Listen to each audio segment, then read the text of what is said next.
ଆଜି ଆମେ ଯାଉଛୁ ନୀଳଗିରି କାହିଁକି ନା ଆଉ କିଛି ଦିନ ଭିତରେ ଆମ ଘରକୁ ଆସୁଛନ୍ତି ବିଶ୍ୱକର୍ମା ଠାକୁର। ଆମେ ଯାଉଛୁ ଆଜି ଦେଖିବା ପାଇଁ ବିଶ୍ୱକର୍ମା ମୂର୍ତ୍ତି। ଆମକୁ ବାହାରିତେ ବାହାରିତେ ସନ୍ଧ୍ୟା ତଥାପି 6ଟା ହେଇଗଲା। କଟିମା କହିଲେ ନାଇଁ ମୁଁ ପୂଜା ସାରିକି ଯିବି। ତ ସେନୁ କଟିମା ତାଙ୍କର ପୂଜାରେ ଲାଗିଗଲେ ଆଉ ମୁଁ ମୋ ବାଇକ୍ ବାହାର କରିବାରେ ଲାଗିଲି। ଆଉ ତାପରେ ଆମେ ବାହାରିଥିଲୁ ଯିବା ପାଇଁ ନୀଳଗିରି। ଏତେ ସୁନ୍ଦର ଆଜି ମେଘୁଆ ପାଗ ଯେ କରିଥିଲା, ପାହାଡ଼ ପୁରା ଆଉ ମେଘ ପୁରା ବଢ଼ିଆ ଦେଖାହେଉଥିଲା, ବହୁତ ସୁନ୍ଦର ଦେଖାହେଉଥିଲା। ଆମେ ଦେଖିକି ଏନ୍ଜୟ କଲୁ।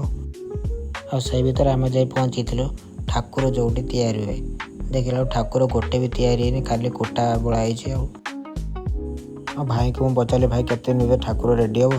ନା ଆଉ 2-4 ଦିନ ଛାଡ଼ିକି ଆସ, ଠାକୁର ରେଡ଼ି ହେଇଥିବ, ତାପରେ ଦେଖିକି ପସନ୍ଦ କରିବ। ଆମେ ତାପରେ ବାହାରିଦେଲୁ ନୀଳଗିରି ମାର୍କେଟ। ମନ୍ଦିରରେ ବହୁତ ସୁନ୍ଦର ଡିସପ୍ଲେ ଲଗା ହେଇଛି, ଭିଡ଼ିଓ ଚାଲିଛି। ମୁଁ ତ କେବେ ଦେଖିନଥିଲି, ଆଜି ଫାର୍ଷ୍ଟ ଟାଇମ୍ ଦେଖିଲି। ଆପଣ ଯଦି ଦେଖିଛନ୍ତି ନୀଳଗିରି ମାର୍କେଟରେ। ଆଉ ମନ୍ଦିର ଭିତରେ ବୁଲାବୁଲି ସାରି ଆମେ ବାହାରିଲୁ ଚାଉମିନ ଖାଇବା ପାଇଁ ଫାଷ୍ଟଫୁଡ଼ ସେଣ୍ଟର। ଆଉ ସେତେବେଳକୁ ହେଲାଣି ରାତି 8ଟା। ଛୋଟ ଛୁଆଟା ସାଥିରେ ଅଛି ବୋଲି ଆମେ ଶୀଘ୍ର ଆଉ ଲେଟ୍ ନ କରି 8ଟା ବେଳକୁ ଘରକୁ ପଳେଇ ଆସିଲୁ।